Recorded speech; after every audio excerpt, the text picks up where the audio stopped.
The following is a semi-professional attempt at humor. The jokes contained within are intended for a mature audience. Not 18, we aren't cops, but we will occasionally say things that you find offensive. If you do get offended by our videos, make sure to keep any hate in the comments section where it belongs, or write about it on your blog. Above all else, try to have fun and remember, nothing matters. Hello everybody, and welcome back to Nihilhalla. Today we are playing Kerbal Space Program, which is very popular among YouTubers such as Scott Manley and other engineering-minded people. We're playing it today because I love this game. I play it probably, I'd say, once or twice a week, trying to figure out a new rocket, a new mission to play, and of course, as always, my co-host Roman is here. Hey, what's up, guys?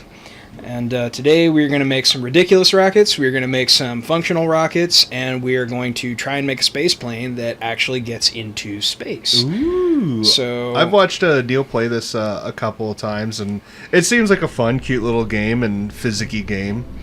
Well, the biggest problem that anybody has ever really had with this game in terms of, like, design and construction and stuff like that is they don't really know fully what some of the parts are for. So, like, we're using the Mark I command pod here, and the reason we're using that is because it's fairly light. Now, is this all, like, actual space shit, or...? This is all, like, if you actually go through, for those of you who haven't actually purchased this game or have never heard of it, it is a space center, like, simulation. Like, basically you play NASA, except instead of sending actual people to the moon, you're sending these sentient green gerbils to the moon. Called the Kerbals? Called Kerbals, yeah. They're actually, you can see them walking around down in the background of the construction, the vehicle assembly building here, and driving like trucks and running each other over. And they're these little indestructible, like, people. They don't need to eat, sleep, or breathe.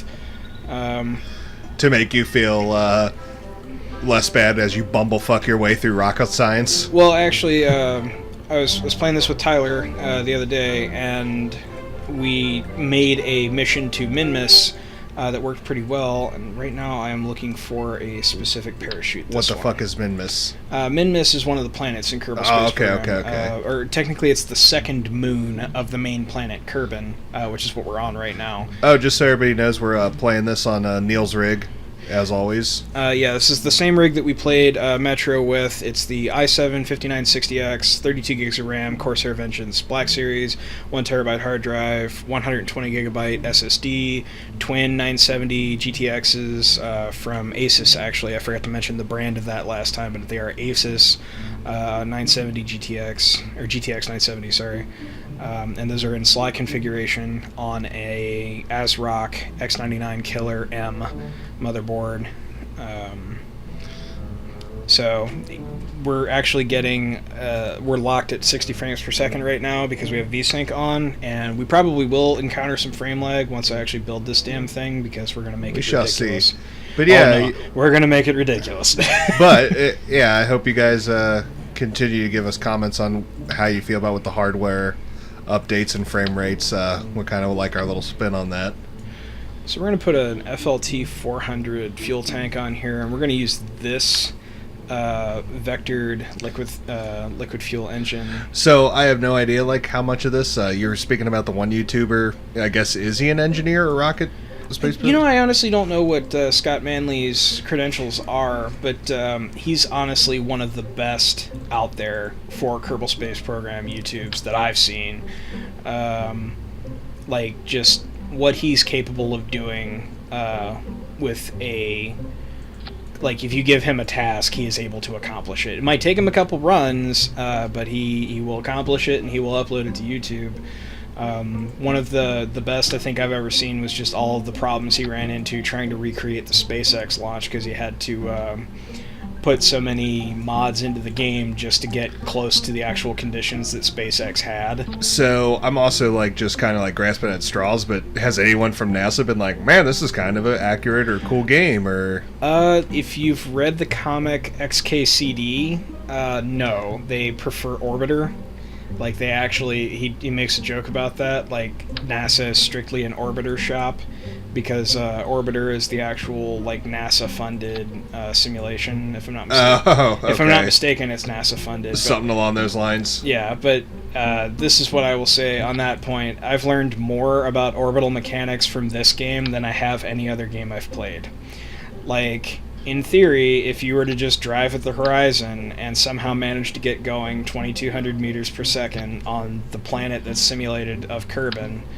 Now, is this actual physics or is this just bullshit or what? This is on Kerbal. The exact the exact physics model of Kerbal. If you were to just somehow drive with a low enough drag at 2,200 meters per second into the horizon, you would eventually end up orbiting the planet.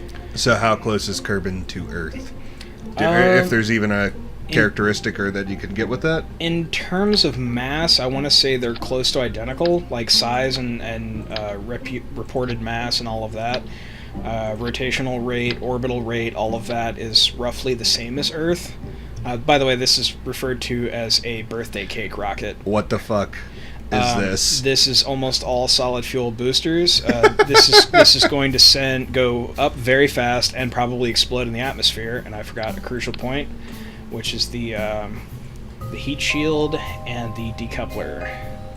We are playing in sandbox mode, by the way. If I wanted to, I could bore you guys to tears with the actual like campaign mode of this game, but I don't want to do that because it's we got to play our goofy stuffs too, and as always, we like to keep a fresh list of different stuff on the show. Yeah. Keep staying tuned with Metro. We're gonna stick with that for a while, but yeah, we wanted to take a break from that for just a little bit and get some Kerbal Space Program in here. So it's a very like adorable game too. I didn't think it was going to be fun, but it's something about building rockets is kind of fun. I'm not usually into buildy games like this. Alright, let's see if this thing will even take off. I forgot to do the staging, so this might be a little awkward because I think our parachute is going to deploy at the... Oh, no, I actually did fix the staging. Looks like we wiggled apart on the launch pad. Oh my. That happens sometimes. You know how we fix that?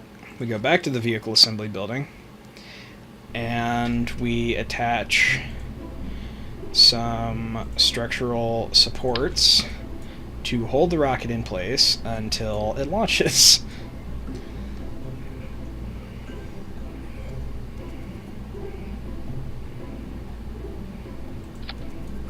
This should work, and if it doesn't, we can always just absolutely destroy it with struts and hope that works.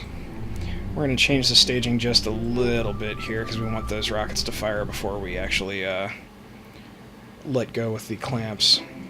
The clamps. So we were talking about something before we started doing this. What was it? Do you remember? Like Kerbals or... Oh God! Oh God, no! Well, Jeb's alive, somehow. Is Jeb the little astronaut? Yeah, this is Jebediah Kerman. He is our resident test pilot.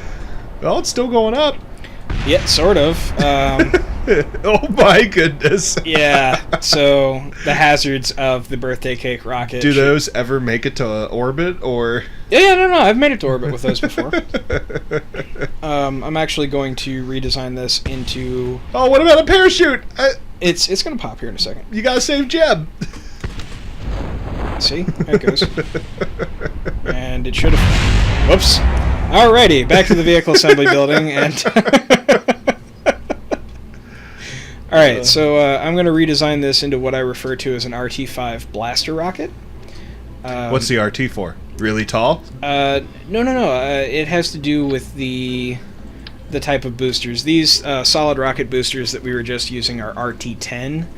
And the RT-5 is just a much smaller, more compact. It's the same thrust rating, but it has a shorter lifespan, for lack of a better term. So we are just going to stack these like this, and we are going to make what's called a blaster rocket and see if we can escape Kerbal with like 6 or 7 of these. All right, is that just explodey things on top of other explodey things? 5, 6, 7. Hold on. I will answer that question momentarily. I don't like the sound of that, Neil. You don't have to like the sound of it, Roman, because... No. Just put them on there. It'll be fine. Yeah, no. This is exactly how this works.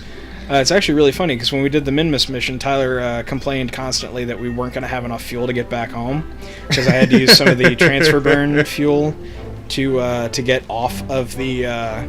to get out of Kerbin's orbit. Yeah. And circularize, and then I had to use some of that to get around Minmus. And he's like, look, goddammit, like, I'm the engineer and you're the mission control guy who realizes that everything is going wrong and that we have to make a change. And, I mean, did you make it back? Oh yeah, we made it back. Well, then he needs to shut the fuck up. Yeah, there's actually a flag. So before you launch this shit... Hang on 1 second. We're going to return to the Space Center and I'm going to show you the flag on Minmus. That Jeb put? Yeah, Jeb put it there.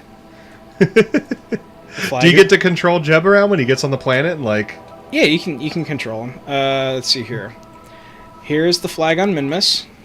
Do you find like more rocket parts on planets, or is it more just like a little... So, I don't know if you guys could read that, but the flag says, I told you we could do it, Tyler. So we landed on Minmus, and then Jeb made it back. It took 147 days for him to make it all the way back. If you guys could too, do in our comments section, post maybe pics of your fuck you Tyler flags that we can send to him. Yeah, and also, if you guys have videos of yourselves playing Kerbal Space Program, I actually really enjoy watching Yeah, we would love to see it. Send them to us. As always, if your YouTube channel is better than ours, we would love to watch it. Yeah. Not being facetious now, we'll watch it. Yeah. All right, Jeb, you magnificent bastard. No. What? Next episode, we'll see Jeb be a magnificent bastard. I see what you're saying. All right, next time on Nihilhalla, we will see you nondescripts later.